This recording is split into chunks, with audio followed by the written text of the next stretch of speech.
Are you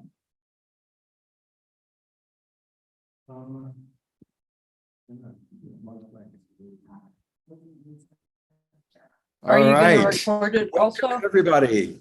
This is Love Coach Scott Thomas, and let me pin myself. A reminder for everybody to please keep themselves muted. It's already going to be a special show, including an opportunity for you to get a live performance from Omashar. We are the wind. And the band. Jennifer. And Jennifer, yeah. Yes. Does it happen now or in a Go, minute? go. I got to admit some people. It's hard because It's that time. it's that time. Hang in there, everybody. Well, you know what I'll do is let me do a little welcome here. And I am going to ask if anybody would be willing to be a co-host and let people in, because I'm going to turn the camera around and I won't be able to see it. Mark is there. Mark Danislavsky, I'm just made you a co-host. Would you be willing to let people in? Oh, it's his picture. And I definitely want for you to share some time with us, Mandy. 24 Monday. Eleanor Joy, would you be willing to let people in? Oh, Jeffrey Colebrook's going to do it. Okay, great. All right, Yeah, Jeffrey. I could do it also. And so just when you see admit people, and welcome everybody watching on all of our Facebook pages. This is The Awakening World. We're coming to you live from an ashram that's going to become Larisa Stow's community. We're going to learn all about that today. But as you know, I always like to start with music. We are going to have Danion Brinkley joining us. He's on the road. He's going to zoom in. We've got Carolyn Hauser joining us. In fact, there's Danion Brinkley right now. So we always like to start with music. Then we'll hear from beloved brother Danion Brinkley. But here we go with Omashar and Jennifer performing for you live. Yes, our band, Namaste and Aloha, everybody. Our band is, we've been practicing for a couple of years now, and we're called We Are the Wind. Jennifer, take it away. Really hard, lay loud.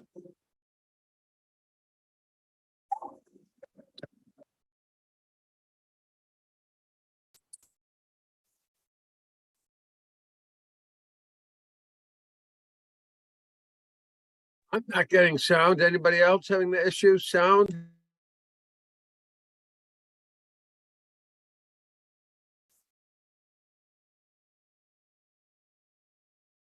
Moves.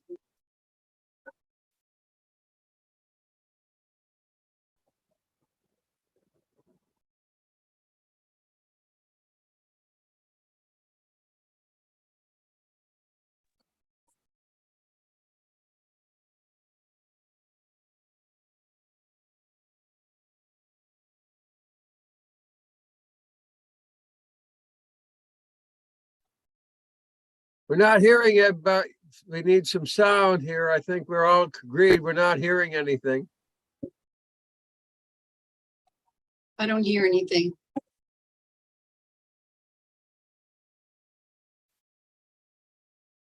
Well, it looks really good and they have nice smooth movements, but now we got a dancer, but I hear We are the nothing. wind.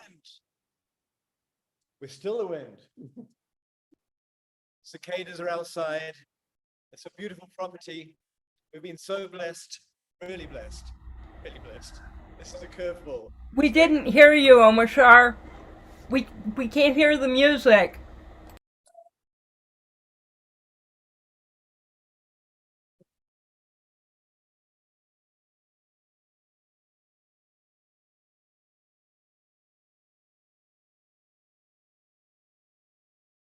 No Well, sound. at least we got a dancer going. Even if we can't hear it.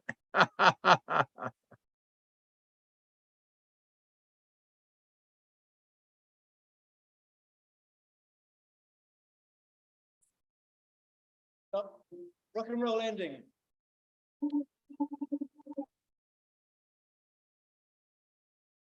Thank you, Sedona. Mandolin Reese. Namaste. That was definitely the most wonderful, unique opening to an awakening world we've ever had. So that we put that together. If only we about- could have heard it. So thank you for being a great, great sport. We're going to hear more. I'm sure we're going to meet Mandolin, the street angel, and we're really excited about that. And so thank you, everybody. Jeffrey, are you good with continuing to let people in? Give me a thumbs up if you are. Because I mean, great. Thank you very much for that. All right, so we are here on this land, and you're going to meet Larisa Stow in a few minutes, and some of the other people that are involved in this incredible property. And then we've got Danion Brinkley, who's in the house. I saw him come in. Let me see if his camera's on. I'll ask him to turn his camera on. We're going to hear from Brother Dannion, who's got something really special to share, as always. And India, Sam, can you give India your chair? Can we put the chair here? I'm here, Scott. Okay. All right. So I'm going to talk to Danion Brinkley now and go ahead and eat and then come on in. Perfect. All right, so Scott, what's our running time? What's that? What's our running time? Well, we're going to be going for about another hour and 45 minutes, but this would be a good time just to talk to you for a few minutes. I know you're on the road traveling. Is this a good time you could turn on the light and we could talk with you? Yeah, well, just give me a chance. I'm gonna pull off. Just give me a couple of minutes You got it. and I'll Just pull off the next exit. jump in when you're ready and we'll cover for All right, sure. baby. All right, let's 1 Mandy, minute. this is a good time for you. Pull up a chair and I'm going to introduce you to one of my favorite human beings. You saw her. She was on my show at one point a long time ago. This is Mandolin Reese, also known as the Street Angel. And she travels all over carrying signs. Carrying signs in places as much as baseball stadiums. She'll go into a baseball stadium with 50,000 people and share this message. This is the basic, the most important one. So how did you get started doing this? I got a higher calling when I moved to Los Angeles in 2012, and it just blasted me with a higher calling that I had to go out on the streets with posters about kindness. And then the idea downloaded to get some wings and be like an angel because it's the city of angels, right? It's Los Angeles. And it's a very peaceful, non-violent image that's known throughout time. Angels are known throughout many religions and art and stuff, sculptures. Beautiful. And I am surprised. Can you hear us now? Because people are saying no sound. So I hear you. okay, great. We can hear you. Okay, Okay. good. Yeah, all right. Somebody said no sound, so I was a little concerned. So what's one of the more kind of special moments you've had of someone that maybe was in one state of mind or consciousness and then connected with you or saw your sign and shifted? What's a transformation story you might have? I know if we close that door, that's what's. Yeah, Sam, can you close that door, please? Thank you. And ask people to go around if they're going to go in. Thank you. Thank you. Yes, one of my favorite memories would be I was walking in Venice and I was wearing all white and I had one of my huge posters at the time, like the biggest kind you could make, really. And I don't remember what it said, but there was this guy who was driving his bicycle by me and he just screeched to a halt and he came over to me and he threw his arms up and he's like, yes, that's exactly the message I needed to see, like a godsend right now. And he like hugs me and he whips out his wallet and he gave me $20 and he's like, I don't know who you are, but thank you. That's exactly the message I needed. I was like, yay. So I was like, that was a good memory. I've always loved that. I felt like I helped somebody in that moment with whatever that message was, that helped him feel better about his situation. Because I do remember he was saying he was going through some struggles, like possibly splitting up, and he was like losing his job and some major shifts in his life. So whatever that message was helped him get into a better frame of mind in that moment. And you've been doing this for 10 years. 10 years. Wow. So that's a lot of time spent. Yeah. And I'm imagining sometimes it's challenging. Do you ever have to deal with hecklers or anything like that? Occasionally, yes. I mean, there was one in particular at an event a long time ago. I don't get too many hecklers, thank God. But there was one that was like a mean older lady that was like circling me, and she was throwing out these weird criticisms. And luckily I had some friends with me at the time, and they actually noticed that this woman was like coming at me with her dark energy, and they like surrounded me. My friends kind of surrounded me and like shielded me from that lady, and they were kind of defending me. So that was really a cool, weird moment. But it was nice to know that I had some people kind of in me in that moment. So it was cool. How have you changed doing this work? I've definitely gotten more courageous. When I started, I was shaking like a leaf. I was very scared. But the more I would do it and the more I would go out and the more events, and I get used to it. Sometimes I still get scared going to some events, especially the more upscale, high-end stuff, because there's just more of an air of sometimes judgment or something, or it's hard to describe. Yeah, so. Beautiful. Well, Mandy's birthday is on Monday. And so we're gonna have another conversation with her on Monday during our special live stream. And a reminder that the Global Peace Tribe Retreat is happening right now. It's in Sedona, Arizona. We're actually in Cornville, which is right next door. And so we're gonna celebrate Mandy on her birthday. So make sure you all join us on the live stream. And if you've registered for the Awakening World, you'll get the links. I sent them out and I'll send them again for the live stream on Monday, where we will be honoring you and your birthday. Thank you. I'm Thank- so grateful that Scott invited me here, and to be in Sedona, which is like my happy place, like my favorite place in the world. To be here on my birthday is just a miracle. So thank you. Oh, absolutely. I love you so much and thanks for respect you support. so much. I really Absolutely. love it and appreciate it. Yep. Thank you. Yeah. All right. Is it- Enjoy, everybody. Yeah. Bye. And Sam, could you get Larisa? Maybe tell her to come on in. Okay, as soon as she's done eating, have her come on in then. I think I'll wait for Larisa and I'll just kind of set things up a little bit. What I will do. There we go. There we go. And thank you, everybody, for being very, very flexible. People are saying how inspirational your story was. Thank you, Mandy. And here comes Larisa Stow. So I'll let her take a couple more bites, and I'm going to show photos. Come have a seat. I'm going to show some photos that I put together. She hasn't even seen these yet, of what just took place. And it was very, very, very special, very magical for all of us. So let me go to the start of this little slideshow. And this is the Swami. Here we go. This is the Swami who you will be meeting very shortly. And he's a beautiful, beautiful man, although this particular picture looks a little more intense, but he's actually quite a beautiful soul. And I love that picture of Larisa. Yeah, that's so her, that's so you. Come close. Okay. And this is where they had a beautiful, beautiful image that represented the Divine Mother. And so one by one, everybody went up and gave her water. And I'll have Luisa explain that ceremony a little bit. And then everybody gave flowers. It was very, very beautiful. About 40 people, about half of whom were Global Peace Tribe people. And of course, we were blessed to have Luisa do some harmonium for us and sing kirtan with us. I love photos. And look at how the sunlight's hitting her, right? Is that like perfect? And this is right after she did her blessing. And this is the altar of the room that we're in right now. This is the room we're in right now. Oh, and this is, I gotta laugh.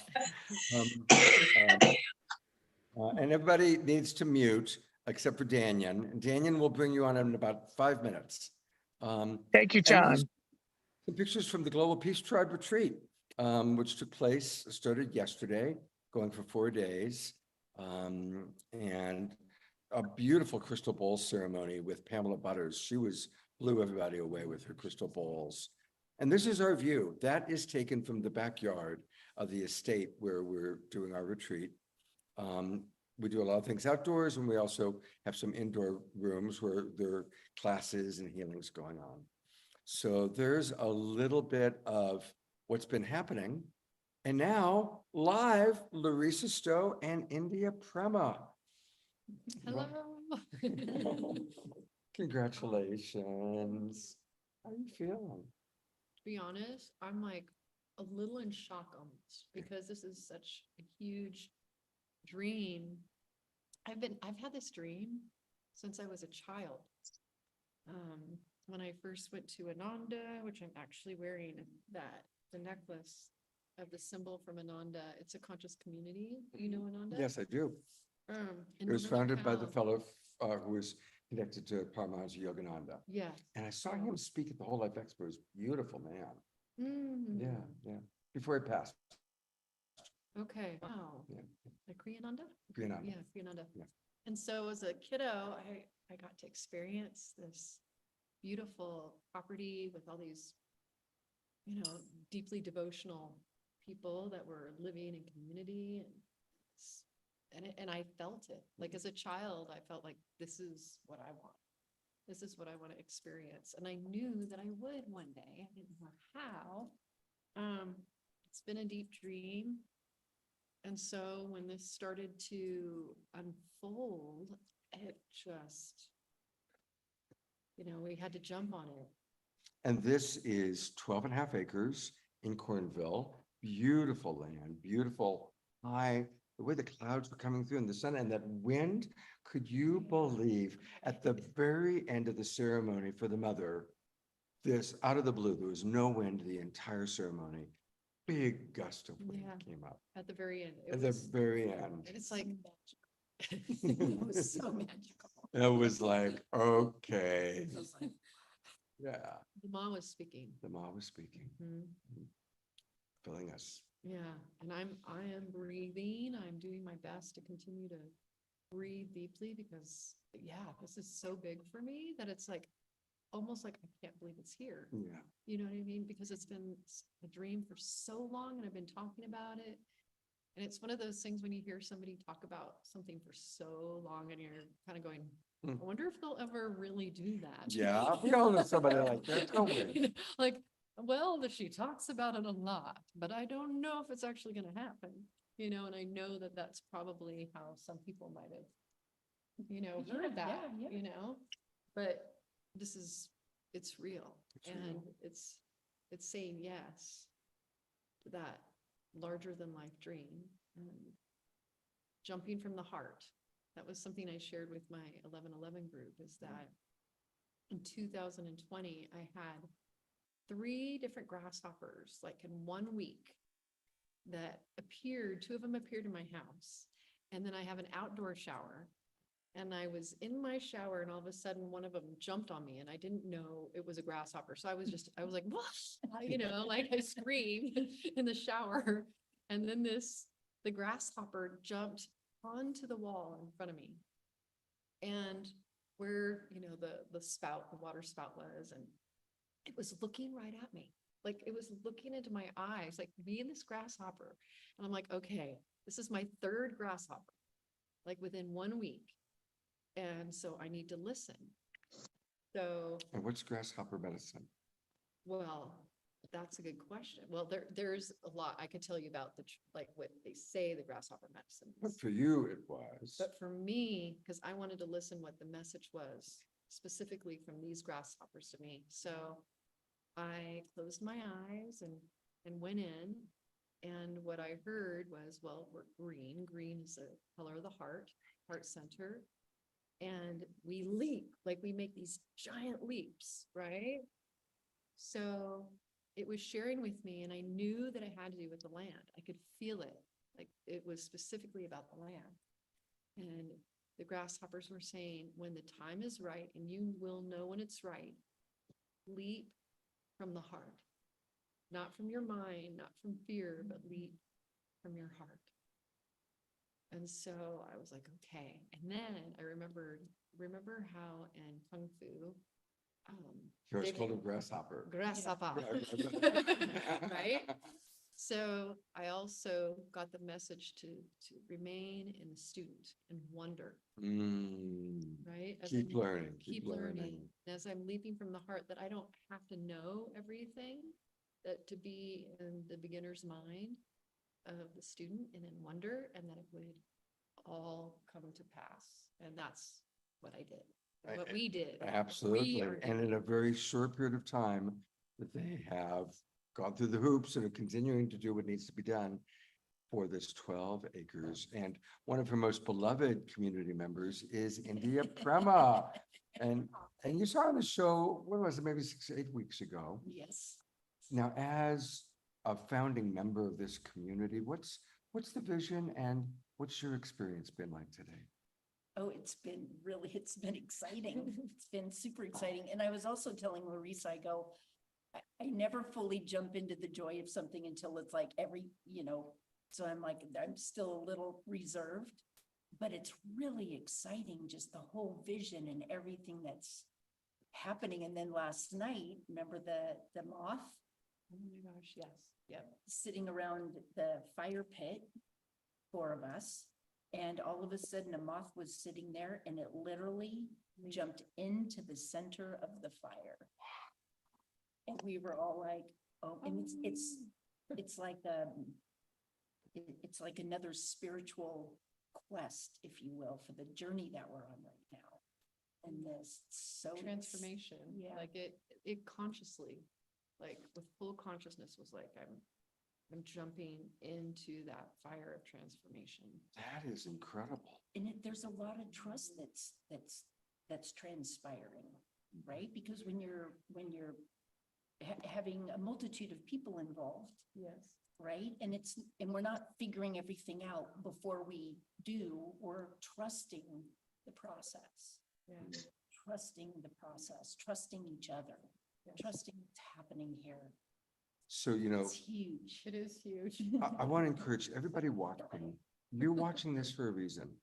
And it's not just about celebrating the movie that they're in.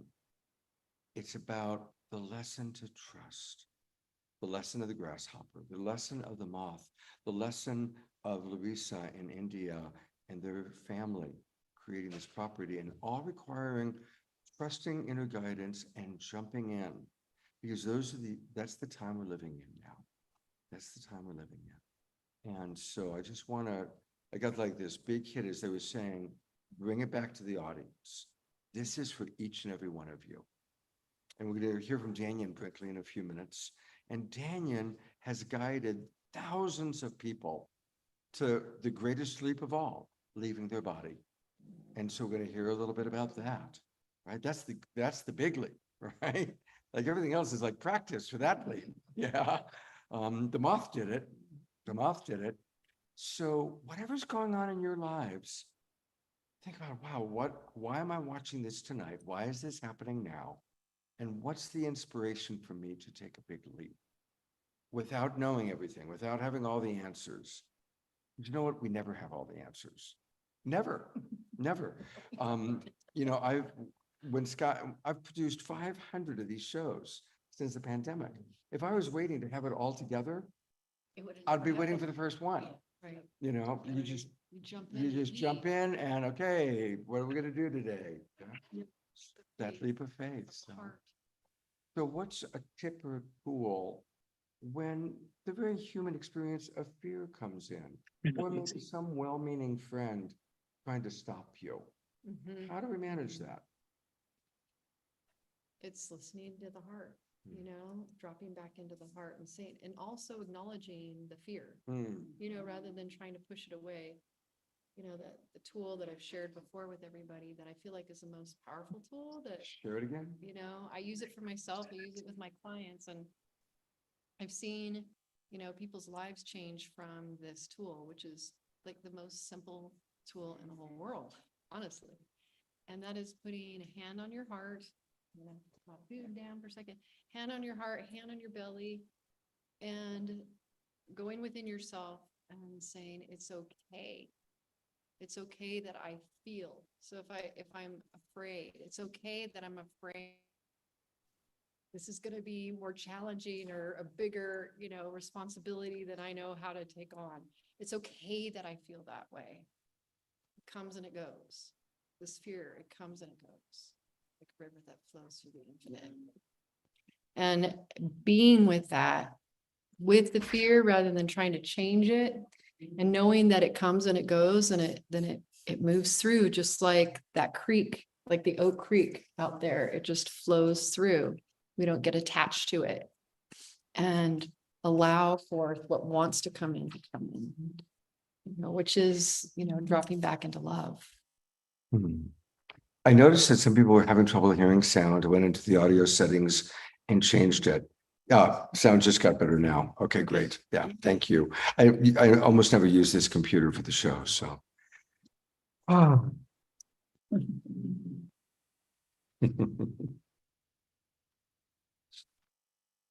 Oh, I will say, Gio, like one of our dear friends in this community, what he said to me, because in moments when I would get like overwhelmed, like, oh, this is really big, taking this on is really big. And he said, just continue to stay in that space of excitement and magic, right? And the grasshopper, just being in the heart, leaping from the heart, and the excitement. And so once we acknowledge our fears and we love ourselves with those fears, not make ourselves wrong or shame ourselves, then to acknowledge like what we really want to create and the excitement and the magic with that. And that helps us to propel and take those leaps. Beautiful. Of faith. Thank you. Thank you. So much. And you just attended your first Global Peace Tribe experience. Yes, What was that like? Oh my God, I had the best time. I met some beautiful people, some beautiful souls, had wonderful conversation. It was extremely engaging. And it was just fun and interactive. The energy was really potent yesterday. Yeah. It was beautiful. Like everyone was in the same alchemy. Yeah. Yeah, it was nice. The theme that's really been emerging is that we all have different moments or perceptions about the awakening world, about, as you were saying, growing up. Yes. Like this is it. Rehearsal is over. This is the time we've been born for. We're the ones that we've been waiting for. And speaking of who we've been waiting for, our Swami is here. He'll come back in a moment. So you saw his photos. And Dannion, can you wait another few minutes? Just another couple minutes. I want to just very briefly, Luisa, introduce who. Yeah, sit here. Okay. Yeah, but Okay. Luisa, go ahead and Yes. introduce our most esteemed guest. Well, I have had the most amazing pleasure of meeting this beautiful being, like how many weeks ago? Which 3 birth? I know, in this form. This form. In this 3 form, weeks, 2 like weeks, 3 like weeks that. or so. Mm. This man, this beautiful being, has just touched and rocked my world with his heart and with his grace. This is Swami Sankarananda. That's right. And this is the space where him and his beautiful. Did you see the space? You showed the altar, which is a picture of the altar, but here's the space where we are, and it's on top of a beautiful hill with amazing views.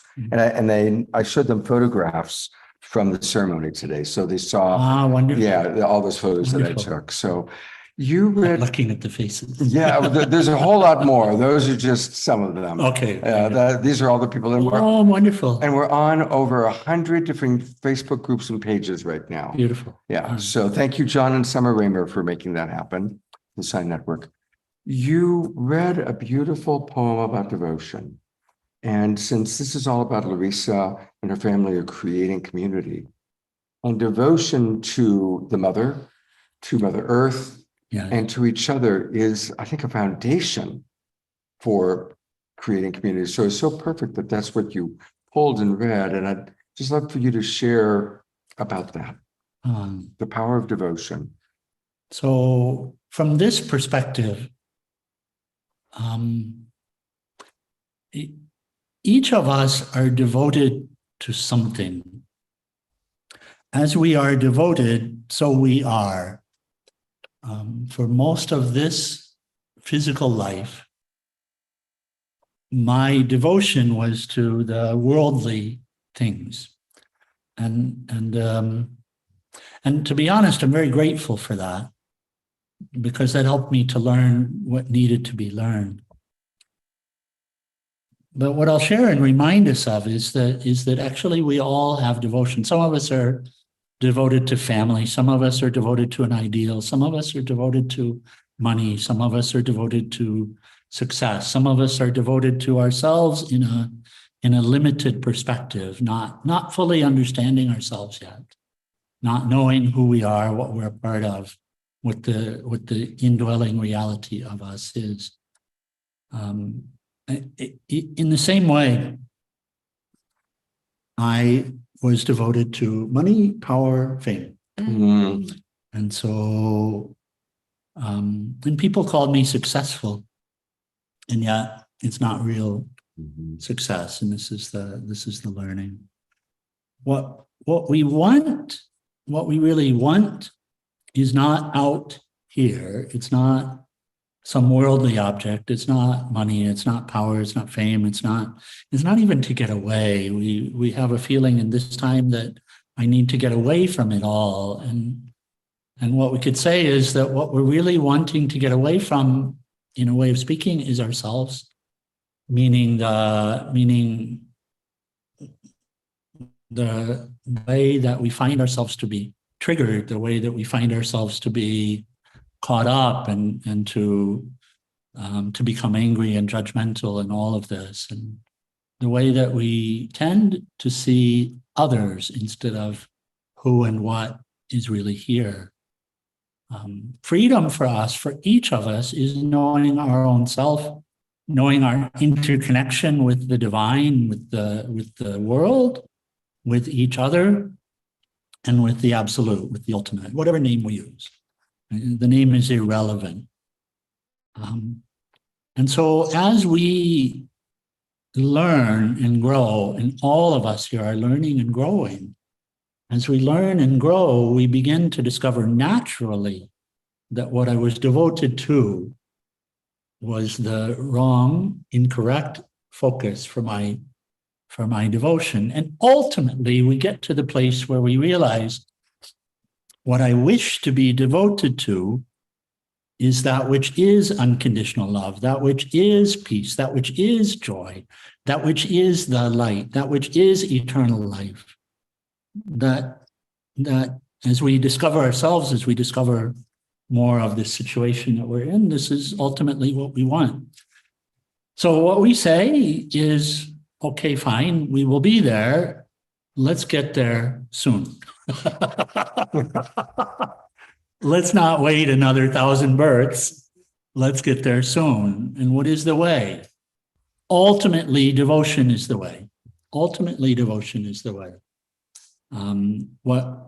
Ultimately, whatever we devote ourselves to, we become, or we come into union with. And this is the situation that we're in. And so the letter that we had written, it was from Swami Shivananda, and he was encouraging us to devotion. To devotion to what? To the absolute, not to something in the world, but to the absolute, which is in the heart, which is the underlier for the world. And what did he guide us in terms of how to devote ourselves? He said, lose ourselves, give ourselves completely through karma yoga, which means selfless service, through japa, repeating a mantra, and through kirtan. And this he describes as the way. So we wish for all of us to find the final surrender, the final devotion, in which when we devote ourselves completely, we're able to come home and back to ourselves. And this is the devotion that we speak of. Absolutely beautiful. Now, there's a very interesting full circle that's just happened for me with you. Oh, please do. Almost 40 years ago, I started traveling to Hautvilla, Arizona, to Hopi Land, because there was a beautiful elder named Grandfather David that a friend of mine introduced me to. And Grandfather David became really one of my most important spiritual teachers. And I once asked Grandfather why Western civilization is so confused. And he said it's because they have false values. That in Western civilization, we are taught that what's of value is money, sex, and power. Yes. And he said, you know that these are false values because not everybody can have money, sex, and power. 3-year-old can't, 5-year-old can't. Yes. Impoverished people, minorities, it's very few people have money, sex, and power. Yes. He said, true values are service, devotion, and humility. Yes, yes. Because anybody at any age can practice service to their family, service to their community, devotion to their family, devotion to their community, humility meaning gratitude. For him, humility was gratitude. Yes. But here was his punchline. Please. He said that when you provide service, the money will always come.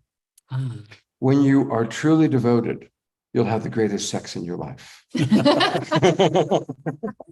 And when you're truly humble and grateful, then true power flows through you from Great Spirit. And I've always remembered those words. I'm getting chills right now. Love you, Grandfather. And Hautville is not far. Here I am in Arizona, meeting you. And you said almost the You're only a exact few same hours thing. away. Yeah. So this is a very beautiful full circle for me to meet you and hear that. Lovely. Thank you. Lovely. Well, I'm going to let you get to your other friends. Dannion Brinkley has been waiting for us. I love you both so much. Thank you. Pop back in before you leave. Okay. Yeah. Okay. Okay. Thank you, sir. Thank you so much. Thank you. Yeah, I'll put the spotlight on Dannion here. He's driving to what, you're in Arkansas or something, Dannion? Louisiana. Louisiana. Wow. This is Dannion Brinkley, who's a dear beloved friend, best-selling author. They made a movie about him, and he has helped thousands of people through hospice to make that beautiful. great leap. Yeah. My devotion is to hospice. That's my religion. That's my basis to help people understand at that part in who they are, that they know their life had value, and they have a design process that structures closure. Beautiful. And they're able to let go of what they need to let go of. Yeah. I created a program called the Twilight Brigade that now became the standard end-of-life care model for the Veterans Administration. So all veterans who enter that stage of transition from this world to the next have access to the program I, as a veteran, created. Beautiful. Wow. Beautiful. Thank you. Beautiful. Good to see you, Okay. Dan. I'd like to say something too. I have appreciated listening. I mean, I am so thankful to Debra and to Scott for all that they went through during the really hard times of COVID, and really giving people a place on Saturday night to come. And I've always, Scott and I have been friends, and Debra, we've been friends since the Stone Age. But to see this and to hear this tonight, because my thoughts as I was driving, when you've been in the car 11 hours, and I drove 13 hours yesterday and 11 hours today, you do a lot of thinking because I ride in silence. And it is my meditative. And I was thinking about, I put up on Facebook this thing called Heart Chakra Cleansing for the Beginner. And I was thinking as I listened to the night, it was the right time for us to do two things for this global peace, is to think about our heart chakra, to refocus about no matter what fear, no matter what's going on and all the things that are driven to frighten us, that we get back to our hearts and we get back to what we care about, and that in our thoughts, we are prayerful. We add prayerfulness to our heart. That whatever it is that's out there, instead of being afraid of it, we open up our heart and surround it with love and become prayerful with what we fear. Nobody ever dies. It never happens. I know because I've been dead so many times, it's like a comedy routine. And I have been with more than 2,000 people going from this world to the next world. So I understand the process. The thing I was listening to you talk about, Swami, is people not really knowing their mission. Well, let me help with that. The purpose of being in this life is to practice being a God. And when you say that, make a list, take a pencil, paper, and a pen, and write down everything that you think divinity is. Caring, compassionate, loving, protective, guardianship, for all those things that we think about.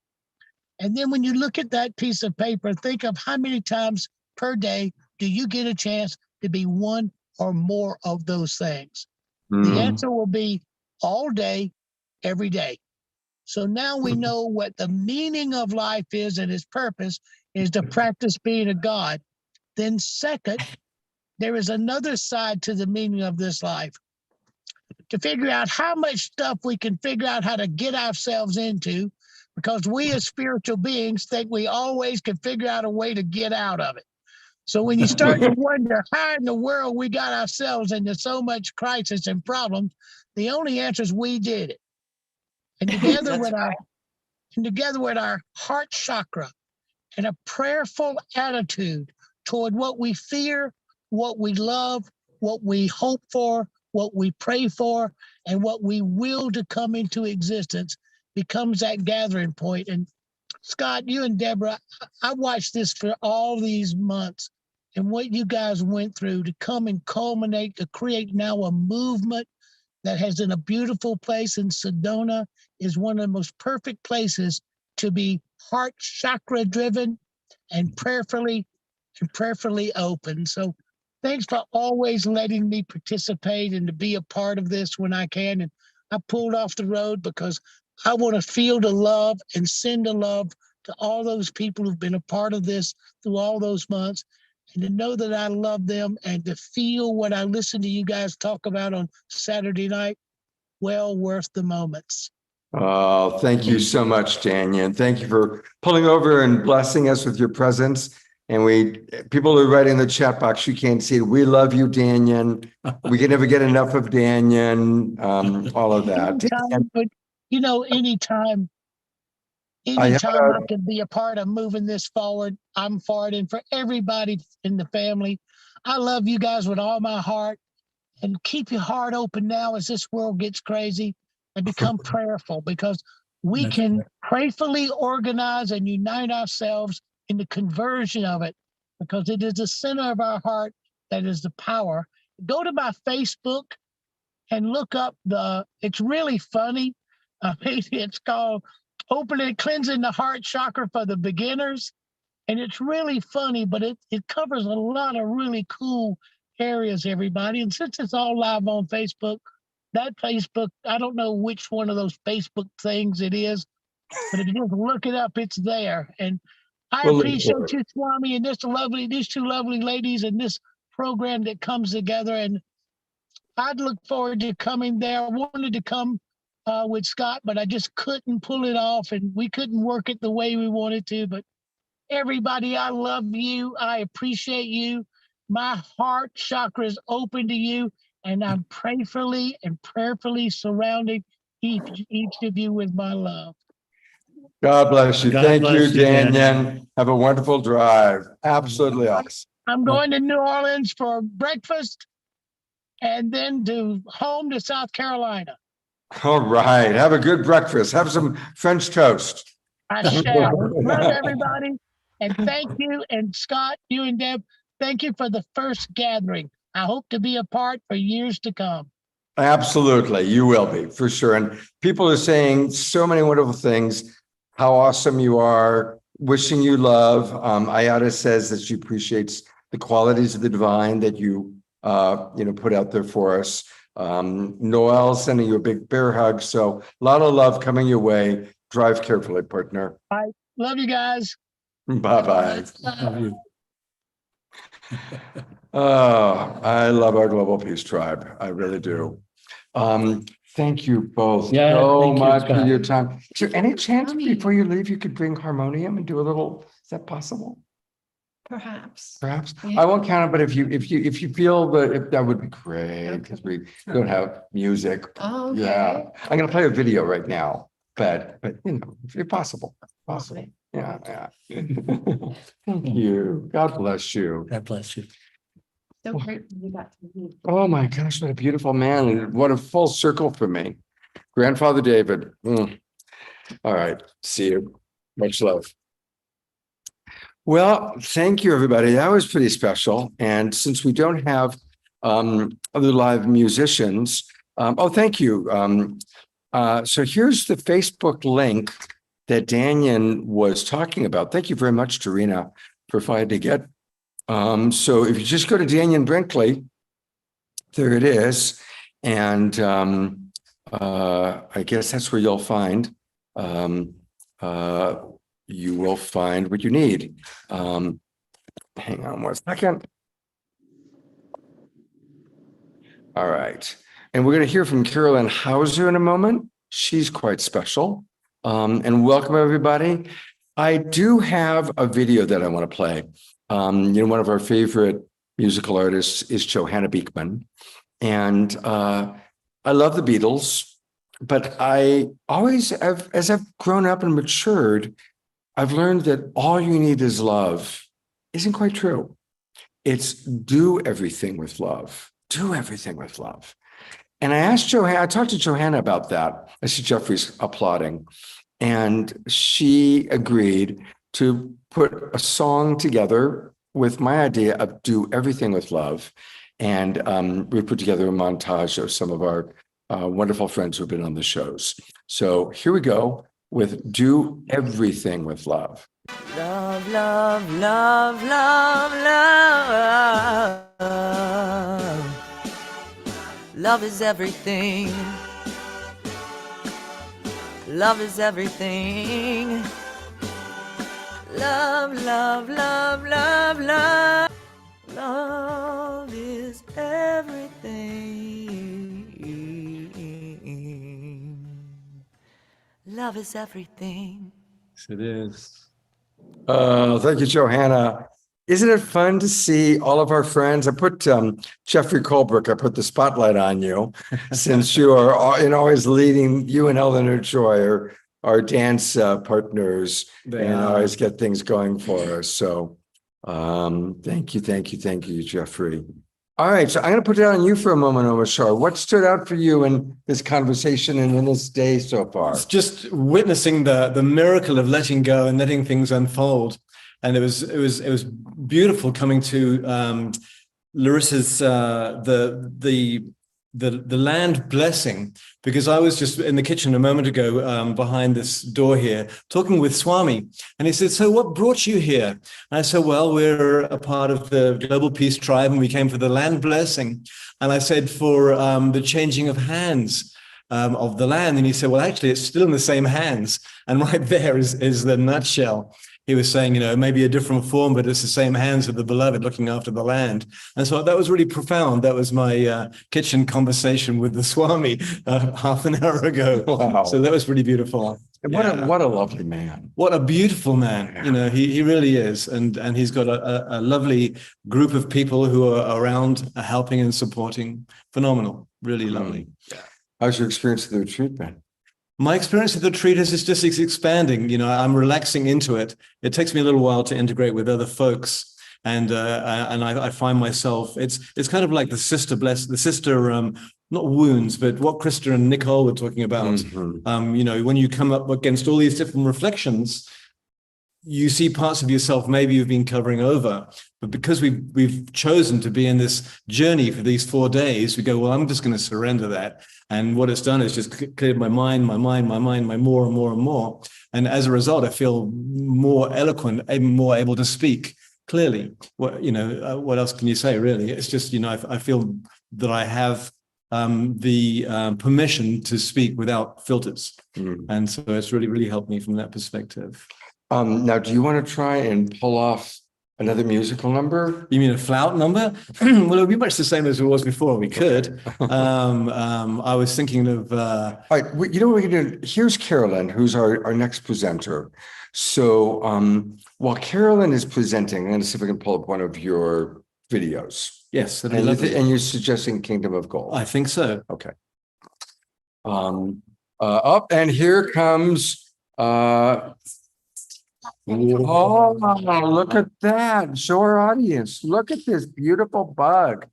Is that a grasshopper? It's a stick bug. A stick. It's a stick bug. A stick insect, but it's a stick bug. In England, we call them a stick insect. Yeah. How beautiful is that? Wow, it loves you. And right now, hundreds of people are watching your stick bug. Wait, look at its face. No, look at its face. Yeah, it's a beautiful little face. Wow, it's smiling. Yeah. Wow. I don't want it on my face again. Well, no. We have it up. We don't hold it. But I'm trying to redirect it because you don't want it on your face, you said. Yes. There we go. I like it on my arm, but I just don't like it on my face. No. It's a very spontaneous show. Right, but just jumping in, going with it. Well, Carolyn Hauser has joined us. And so she's going to be our primary presenter, especially since we've already heard from Dannion and Luisa. So I'm going to find her. There she is. Hi, Carolyn. Hey, everybody. Good to see you. Thank you for joining us. And let me tell people a little bit about you. She is a German-trained naturopathic doctor, humanistic psychotherapist, and a family constellation facilitator. She's the author of the award-winning book, Blossom, Your 7 Steps to Sexual Healing and the creatrix of the Pleasure IQ and the Blissful Marriage Method. So I want to hear about all those things, definitely. And thank you for joining us. It's been a very spontaneous show. We heard from Danion Brinkley on the road. We had a beautiful Swami with us. We're coming from an ashram where we were just at a land blessing. So it's a unique and special show. But Carolyn, now you get to share with us tools. That's what this show is all about, information and inspiration. So I invite you to inform us, and I'm sure you'll also inspire us. Let's start with, what's Pleasure IQ? Oh, wow. Well, if I can share a little bit of my story, then it will make more sense. Absolutely, go for it. And some of you might have seen me on the show at other shows before, but basically in 2012, I had kind of like an out of body experience. I was diagnosed with chronic fatigue and adrenal burnout. I had a 16-month-old and a 5.5-year-old, and they were very lively, and I had zero energy to take care of them. And one day after work, my husband at the time came home, and I just pleaded with him and said, I can't do this anymore. Like, I just can't take care of them. I have no energy. And he, not thinking of anything or not meaning anything evil or, ill-intended, just said, well, you wanted to be a mother. And when he said that, my spirit just crumbled, and not just my spirit, but my physical body literally collapsed on the floor. Luckily, we had a futon on the floor. My kids were in the room. They were on top of me crying. My body, my soul and my spirit left my body and were hovering under the ceiling and looking back down on me. And I couldn't do anything. Not even seeing my kids that way helped bring me back. So it was very disturbing. And then within seconds, a voice said, Carolyn, your work here isn't done. And then the second thing that happened was I was sent back into my body with a knowing that I had to grow into pursuit of pleasure. And at that time, I had no idea what that meant. Also, what happened upon re-entering my body was, for an entire week, I was suspended in a complete state of clarity and, what some people might call enlightenment, but it was literally, there was no mind chatter. I was just one with everything.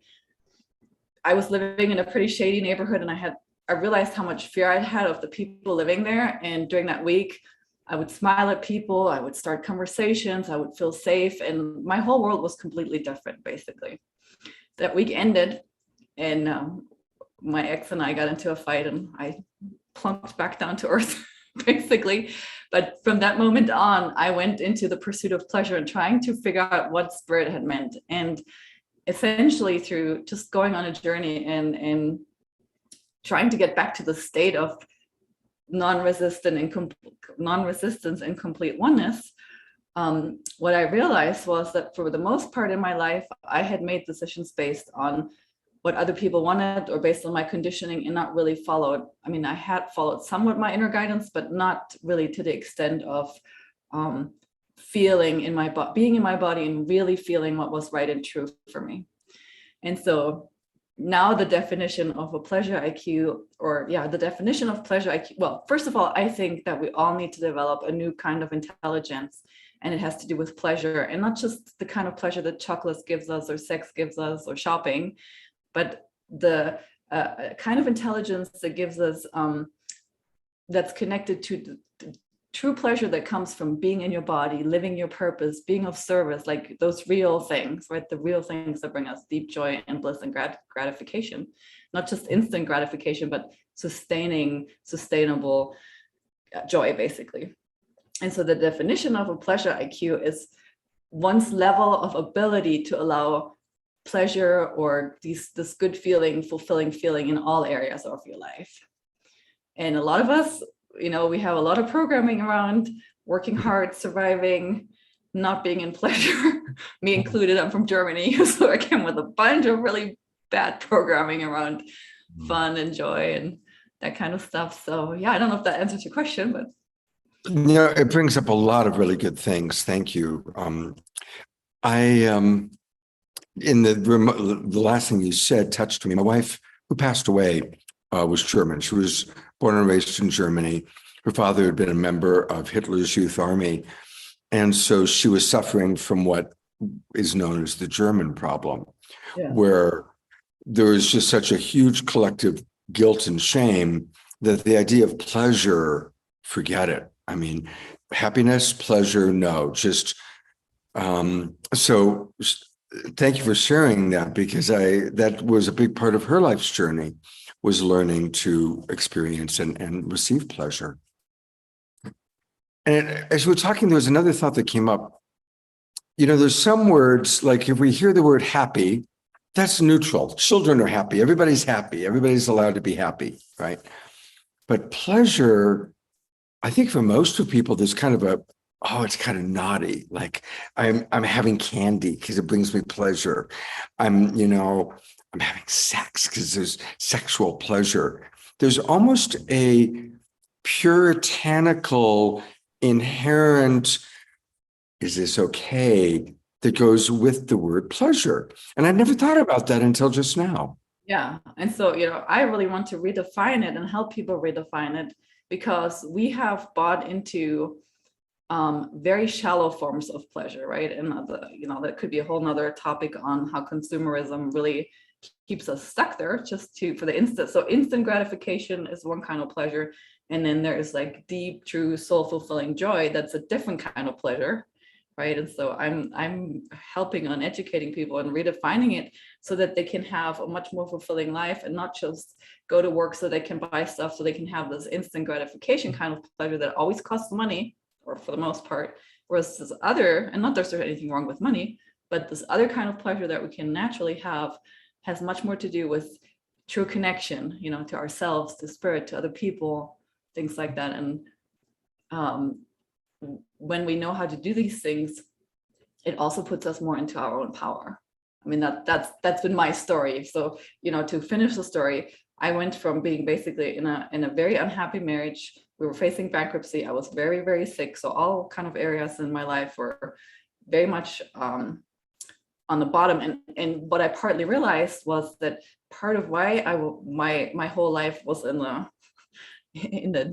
the dungeon, so to speak, was because I had gotten myself into a very negative state of being, right? And so everything that I teach and work on is helping people understand this and give them practices so that can elevate themselves, because the moment that, and this is where the power comes from, like the most powerful thing we can do is help ourselves elevate energetically. And I'm sure you've shared, other people have shared this on the show as well. It's not a new concept, that when we get up to a higher frequency, literally measurable, our lives change. And my life changed to the tune of not living my purpose, never making any money, being in an unhappy relationship, being sick, to being very healthy, having lots of energy, having served thousands of people, having made probably by now millions of dollars doing this kind of work, and just living, my potential to the extent I can live to this day. Of course, there's no limits to it, but and it all came from realizing that where we have the power is over our own frequency and our own energy, and just focusing all my efforts and learning on that. So what are some tools? I know you're a very successful coach, and I always love hearing success stories, again, inspiration. So what's an example of either a woman or a family that you've worked with? And similar, where were they? And what were the tools that you taught or the suggestions you made to create a transformation? Yeah. So right now, currently, most couples that come to me are couples where, and I've transitioned to really working with couples because as couples, when we know how to work with our energy, we're even more powerful and peaceful, because the feminine and masculine within ourselves and in our relationships obviously create a whole. And when we can harness that power, we're really unstoppable. And so a typical client story of mine is a couple that's been together for a while. They have kids, they have business, they're busy, they're just working hard. And because of the programming, right, because of the working hard and the survival, their intimacy and their connection time has totally gone out the windows. And usually the women aren't feeling it anymore because they're tired and they're exhausted, and the hormones and all those kinds of things. So oftentimes they come where the guys would like to be intimate and the women are just like, oh, like I have so much on my plate already, like just leave me alone, I have no interest. And part of that is a symptom of a woman or the relationship not being very high vibrational. And one of the very specific things that I do with couples is I teach them a new way of lovemaking that's called bonding-based lovemaking, that harnesses energy during the lovemaking, and it makes it so that physical bodies actually, even for women that would say, I'm totally not into it, I'm not interested, I'm not the touchy-feely type, I'm just not, like touch is not my primary love language. Over the course of like a few months of doing these practices and getting help removing subconscious blocks through family constellations, they will get to a place where the women will say, if they don't make love within like 2 or 3 days, sometimes in the week, they'll say, like, what's happening? Why are we not doing this? Right? So a total 180. That's one example that's typical with the work that I now do. We've got a question from Dorina, who I know is down in Ecuador, actually. She starts by saying to you, pleasurably grateful and resonating fully with all of this, Carolyn. Thank you. Danka. How do we quantitatively measure our pleasure IQ? And also, she kind of adds on, besides intuitively, and especially for singles, because she's single. So is there a quantitative way of doing it? Well, there is a way of muscle testing. If you know how to use kinesiology, you can. Kinesiology, yes. That thing. You can measure your vibrational state of being. And ideally, you want to be somewhere around 500. When we're like 500 and above, things really flow well in our life. So if you know somebody that can muscle test, they could test, where you're like, you just hold out your arm and you just see if it's 400, 500, 510, and wherever your arm goes weak, that's kind of where you're at. The other way that you can see it is also just in terms of how you feel. Like, do you have energy to do the things? Are you really good at allowing yourself self-care? Are you good at taking care of yourselves? Are you having fun in your life, right? So those are more symptoms, but based on the symptoms, if they're lagging in your life, you then know that your pleasure IQ is not that high, right? Somebody who has a high pleasure IQ, they generally take good care of themselves. They do have resources. They they have learned to allow themselves, subconsciously allow themselves things in their life. Does that answer your question? I think it's a start. I think you probably should talk about David Hawkins and what you mean by the number 500. I really know that. I assume you're referring to that. Yes, I am. So, and Eleanor Joy asks, is that the same level, 500, as gratitude? Whatever is, I'm referring to the scale of consciousness that Dr. David R. Hawkins came up with, and I don't know off the top of my head, but I know that 600 is like love, peace, joy, unconditional love, gratitude, those things, bliss. Peace is at 600, divinity is at 700. So for us, once we get up there, we would just dissolve into nothingness, basically. So for us to have a happy, good life on earth, I think the 500-600s is where we really want to be. And the book is by David Hawkins. And what's the name of the book again? Oh, he has several ones, but my favorite one is Letting Go. And then he has Power versus Force. He has, you can just Google the scale of consciousness by David Hawkins, and you will find a whole list of what consciousness level, what emotion coincides with a number, basically. So shame and guilt are the two lowest one. When I work with people, we start there and really work on releasing shame and guilt. And that was in my journey, as you said, the German guilt, like, I didn't deserve to have any happiness because of what my people did, kind of, that definitely was part of it. And I, in my own journey and with my clients, use family constellations. It's a modality that really helps heal ancestral trauma and deeply embedded subconscious programs that don't serve us. It saved my life, and it really got me on the healing path, that modality. So yeah. Let's talk about that for a moment, because we have not actually, I've done 500 of these shows, Carolyn, and I've had people reference family constellation work, but we've never really talked in depth about it.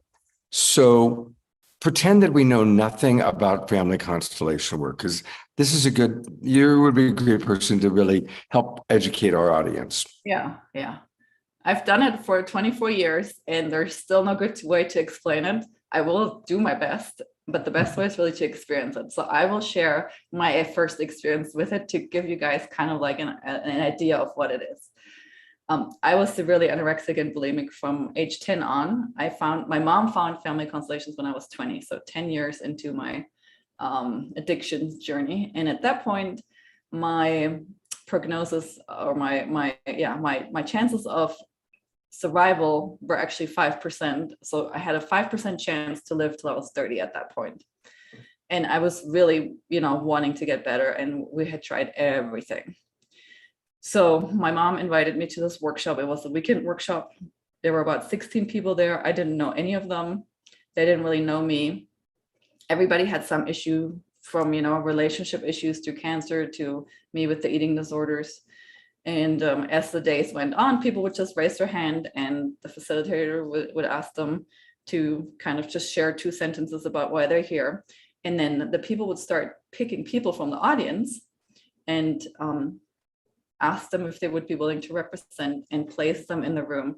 So the reason why it's called constellating has nothing to do with astrology. It has to do with using people or objects and placing them spatially in the room, constellating them in the room. So in my case, when I finally had the courage to raise my hand, like almost the end of the weekend, I waited till there was no way out. He had me ask people in the audience to represent for my mother, my father, my siblings, and the eating disorder. And for myself. So I picked, 6 people. And once I had picked them and they were okay with representing, and like I said, they knew nothing about me other than that I had these eating disorders. You kind of stand behind them and place them in the room based on your inner picture. And what it really shows is the inner dynamic that you're living within your family system or any kind of system that you're in. And then a skilled facilitator basically starts interviewing these people. And it's amazing because even though they don't know you at all, these people had no idea, they didn't know me at all. It was as if my mom and my dad were in the room, and my siblings, and they were talking. And So what this work does, it accesses the knowing field, the field of consciousness that knows everything. And the people that were there were normal people. They were not channels or intuitives or anything like that. Just normal people, but they could totally feel what was going on below my conscious level in my family system. And so the process normally takes about 45 minutes, and it's the facilitator's job to kind of bring out why the dysfunction is there, and there are sentences that are given and being said. And it's, in a way, the best way I can explain it in terms of what it does is we have these faulty pictures in our subconscious, and the subconscious works in pictures. And through the process of this, watching these people and seeing this thing play out and them saying things, the wrong picture gets corrected, and what should have been there in the first place kind of gets put in, because we truly create our lives based on these pictures in our subconscious mind for 99% of the time, or and so it went on, and the 45 minutes went by, and basically what came out of my constellation was that, and some of this I knew consciously, was that my grandmother, they were Germans, but living in Eastern Europe. So when the war broke out, they were the enemy, basically. They had been living peacefully with Eastern Europeans, Serbian and Serbia mostly. And so the Serbian people turned against the Germans and put them in internment camps. So my grandma was 10 when this happened, when World War II started. And so my grandma's family, her mom and her siblings, got put in an internment camp for 10 years. So my grandma was literally starved during that time. And so now in my life, my soul had basically sided with her and said, well, if you had to go through this hardship, I'm going to do it too, in an attempt to bring balance back and make things better for you. Right. And it doesn't seem logical in some sense, or, it doesn't seem like, wow, how did my soul know this? But because we're all connected, and because younger souls always want to make it better for older souls, or mostly, we take on these things. And it's almost, if you imagine you and your family like being a mobile, or the thing that hangs over a baby's bed, somehow our fates get entangled, and then the whole mobile tips over. And so what this work does is it disentangles it so that everybody can hang freely and really have energy to live their own life, and not carry somebody else's stuff, or have your energy being with somebody else. And so I had that experience. It was powerful. It was, emotional. I went home and nothing happened at first, but then within 2 or 3 months, I was totally able to, I was bulimic and anorexic. So I was totally able to go to the store and only buy half amount of the food that I would normally buy. And over a 6 month period, I was totally able to eat normally, and like, it's as if I've never had eating disorders. So it took a little while, but it definitely started with that one constellation. To what degree does family constellation work go along with our understanding now of epigenetics? Oh, very much so. Like, I think family constellations was there first, and epigenetics now explains a lot of the things, that we really inherit trauma and things like that. Mm-hmm. Yeah. And so as we learn kind of what our epigenetic patterns are, or as we look at our ancestral patterns, the two really can go together as part of our healing process. Yeah. Yeah. And I mean, I don't know how else you would find out about your epigenetics other than through this process. Yeah. I mean, because like I said, I knew the story of my grandma, but that didn't make that, I didn't realize how much I was carrying. Right. Exactly. That's the subconscious part. And as you probably know, before we're even born, we get a genetic download going back as far as 7 generations of all the trauma of our ancestors. So we really, truly are carrying the sins of the fathers, so to speak, not literally, but we are, that's a way of stating that we carry, because you go back 7 generations, that's 350 people, 350 lives. And they experienced everything: poverty, rape, murder, wars, really extreme. Also, the joy. So we don't just carry all of that. We also carry the joy and the strength and, the good things also. Yeah. Susan writes, thank you for sharing your story, Carolyn. So powerful. And I'm going to read to you a message that came in from one of our regulars, Dia. I don't know if you will have a response or not. It's a very vulnerable sharing. She writes, at the risk of being a damper, I truly live a duality life, a woman of opposites. I full-heartedly resonate and tingle with all the loving expressions from Larisa, Swami, Dannion, Omashar, Carolyn in this first part of the show. Yet I experience scorn as I scream, quote, what about me? As my head, scalp, and skull are burning with incessant itch, and my life with incessant itch and moving hot, swelling pain. Every day of my life is devoted to being love, being in service and joy. Yet my lip curls when the it shows up, the it being the pain. My appreciation for you, Scott, and for others bringing this love train into my home 3 days per week. So what would you say to somebody like that that has and now this is for anybody who's got an ongoing physical or emotional or even spiritual pain in their life? What are your thoughts about that, Carolyn? Yeah, I can relate because I was there. My journey really started with the physical. I wasn't necessarily not in pain, but I had zero energy. Like I could not get off the couch and open my eyes, for half a year, literally, with 2 little kids. So that was a pain in itself. And so the best advice that I can give you is just realize that you're a composite of mind, spirit, body, emotions, energy.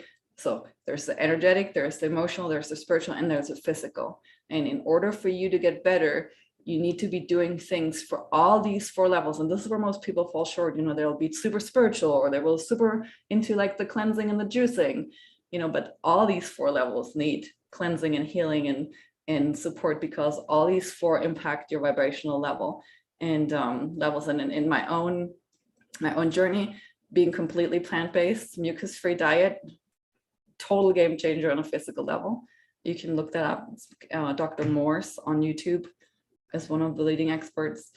Doing the emotional and energetic work with the family constellations, and doing your spiritual work too, meditating and whatever you can, doing movement, getting in nature, doing whatever you can to just focus on getting your energy and your feeling state into a better place. And it's different for everybody. For some people it's painting that makes them feel good. For other people it's yoga. For other people it's being with friends. Like really allowing yourself to make that a priority. So I don't know if that's helping, but let me know. And it's it's a journey. It took a while, but it didn't take that long. It took maybe a year for me to get into a place where I felt much more resourced and these things were starting to subside. I love that you work with couples. So I'm actually going to your website, and I love the name of this. It's Blissful Marriage Secrets. Yeah, so this is my Facebook group, actually. Aha. Yeah. So, that's right. It's your Facebook group. Thank you. So I'm going to join the group so I can track what you're doing. So tell us more about what happens when people join your group. Yeah. So we have something super fun coming up, especially for you guys listening. If you're a little bit limited on resources, in the next couple of weeks, so next Saturday, we're going to kick off a giveaway where the winner will be getting about $1,500 to $2,000 worth in services around healing, clearing, oils, gemstone necklaces, all the good stuff that will help you with your frequency and your vibration. And I want to invite you all to join the group and be ready to join the giveaway. There's things that I'm asking of everybody to do to contribute. And at the end of the giveaway, there will be a winner, depending on how many people participated and chimed in. So it's going to be very fun.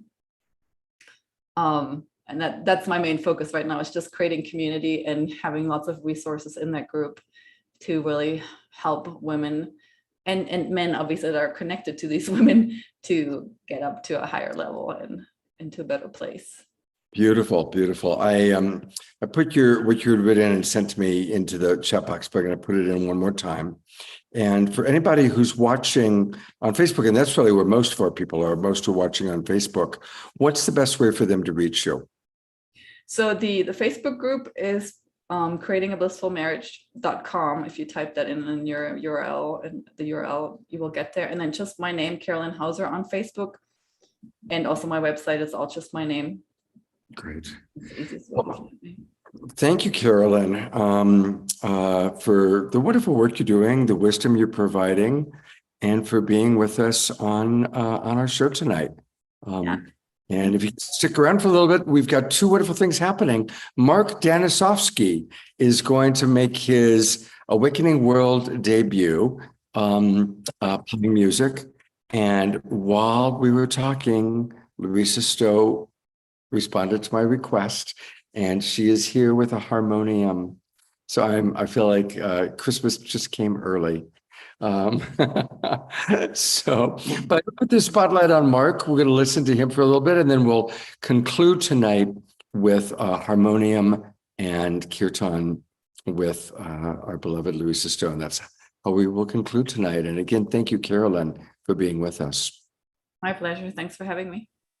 Absolutely. Here he is. He has been one of our favorite viewers. Then he came to he's here at the Global Peace Tribe Retreat. And there he is with his accordion. We all have our beloveds. This is my beloved. Right. All right. Well, Mark is holding his beloved, his accordion. Can you hear, how's my sound? Can you hear me okay? Yeah, your sound is good. Great. Okay, cool. Well, I'm going to call this heart chakra harmonium. How's that?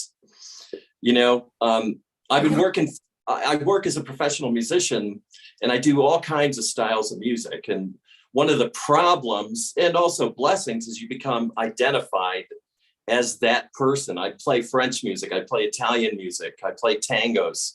And this month I am the Oktoberfest character. And I just drove back from playing an Oktoberfest at a beautiful house in Phoenix, which actually bankrolled this whole weekend. So that's fantastic. But I've been working on a different style of accordion playing for years now. And so this is actually the debut publicly. I mean, I've played the style for various smaller groups. This piece was written, I was doing a voice healing workshop with a man named Hank Cooey, and he called it Somavox, and it was a profound healing technique where you would sing over someone, and where your voice would crack while you were singing, that you would just channel energy. And then other times, people would put their hands on someone who was needed care, and they would sing. And when you touched a place on their body, their voice would break. And then you would just work gentle massage or touch. And so I wrote this piece. I was staying in the Big Basin Redwoods in this incredible cabin all by myself. And this piece came to me, and I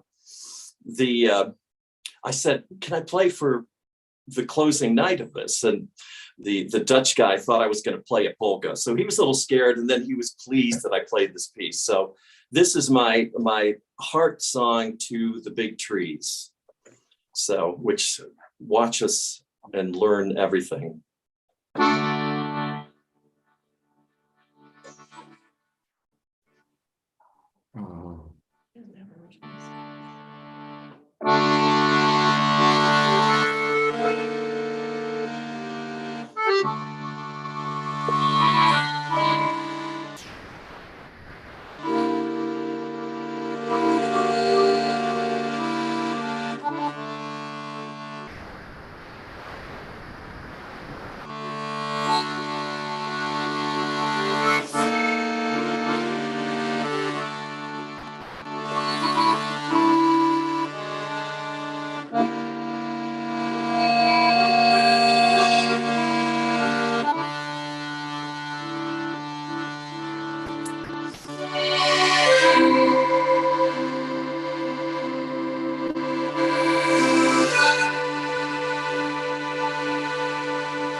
I'm gonna go to Twinkle. Everybody twinkle him that's on camera. Let's just give some beautiful love. That was really, really special. Thank you. Thank you. See all the twinkles, I hope.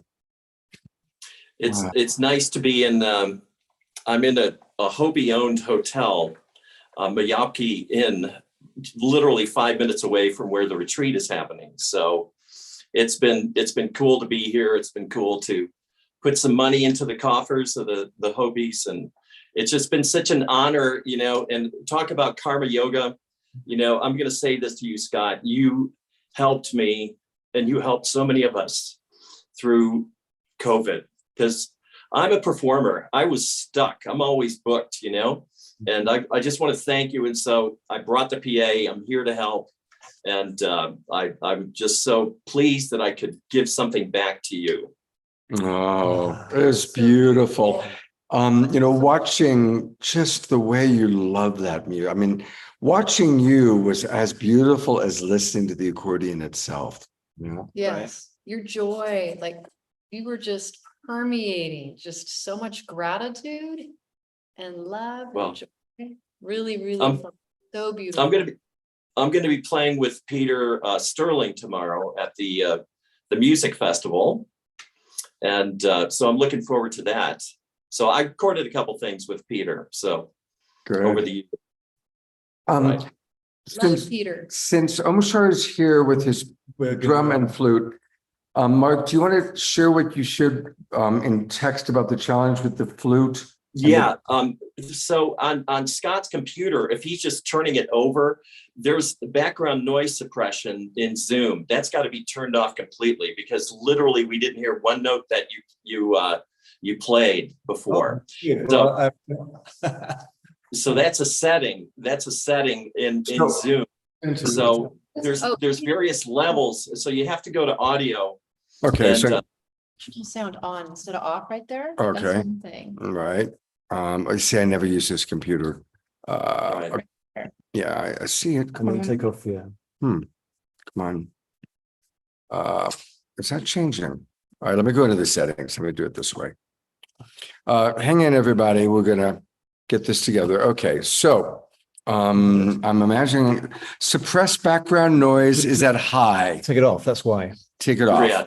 Take it off, and everything, every little touch when you're typing, we're gonna Hold on 1 second. Hold on. It only gives you the option of auto, low, medium, or high. Put it on low. Low as opposed to auto. Yes. Okay. And then go down, and there's a professional sound is off. So turn it on. Yeah, turn professional sound on. You're in the right. Where is that? You see that? You've got great live streaming that from there though, Larisa, your new place. So I know. The image and sound is good, you know. Yeah, this is true. Let's see. So Go to advanced. Yes. yeah. Okay. Low. Echo cancellation. Okay, Go back to now- where you were. It should be just there. Stereo. I'm just like looking at all these because it should give us the option. Hang in there, everybody. Oh, show and meeting option to enable original sound. Okay, now maybe it will let us. Let's see. Try it now. It doesn't. It's supposed to. Yeah, it should. Yeah, it should. it won't. You know, it's. Oh, I turned it on. It There worked. we go. Okay. Is he All playing right, the now, flute? let's just do a quick little test. Check this out, Mark. Okay.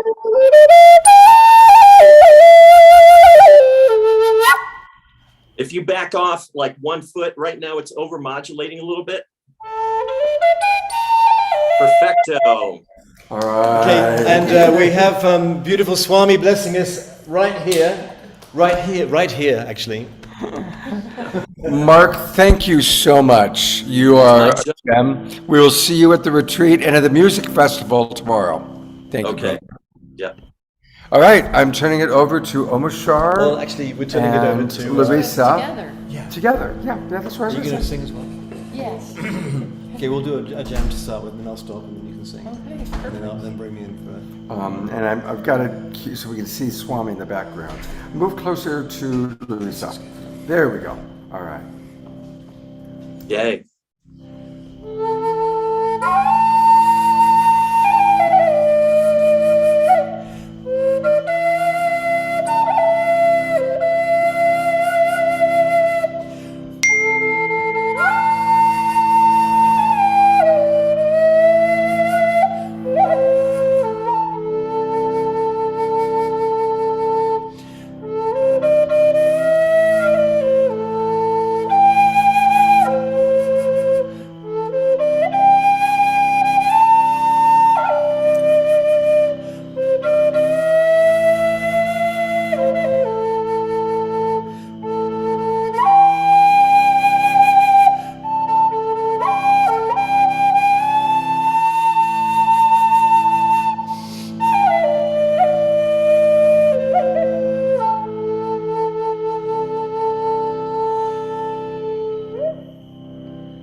from the unreal to the real. Oh God, lead us from the unreal to the real.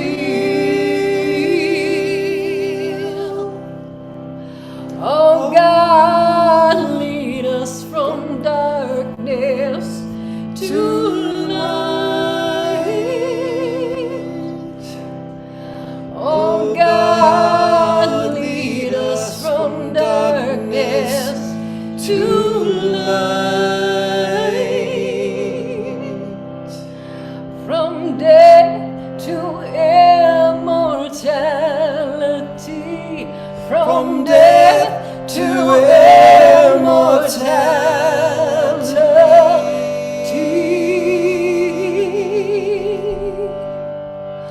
Om Shanti,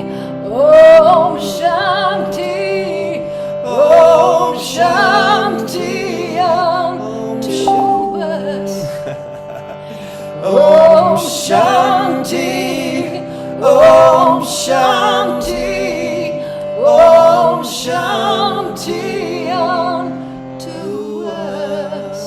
Om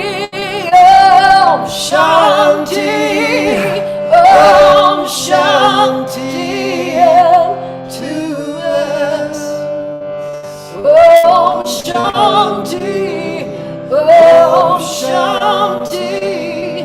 Om Shanti unto us, unto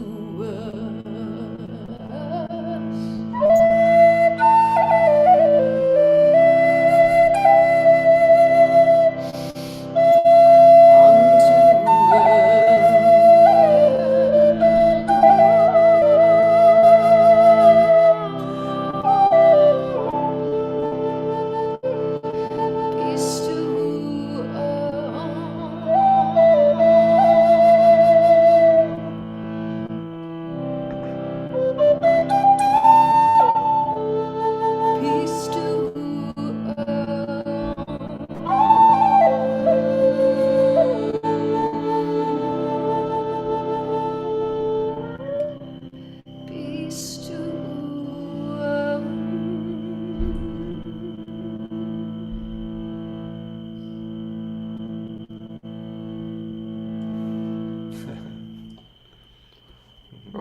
Oh.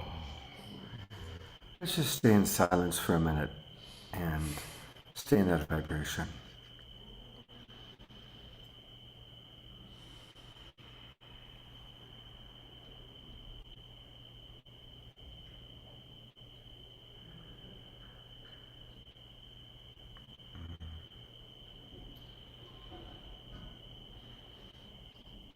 Sending our love and our appreciation to Larisa Stow, Omashar, this beautiful Swami, and most of all, the opportunity that we all have coming together in community, the community that Larisa is building physically, the community we all are building together online and physically. We are grateful for this opportunity to be alive at this incredible time of transformation. We are the ones we've been waiting for. And this is the time we've been preparing for. Aho. Aho. Ashe. Ashe. Amen. Thank you, beautiful Global Peace Tribe, for being with us. We'll be back tomorrow morning for the Sacred Sunday show, live from Fojols, which is where the Superconscious Music Festival is going to happen. And my guests will include the wild abbot of the Mystic Monastery, Cherry Anderson, and Lisa McCardle, who I think you know, and other people who are participating in the retreat. And then, of course, the Superconscious Music Festival, which, if we can, I know we'll be able to record Omashar because he's the opening musician. So it's going to be a special day tomorrow. Take care, everybody. We'll see you tomorrow. Good night. Hi. Lots of people loving it, by the way, of course.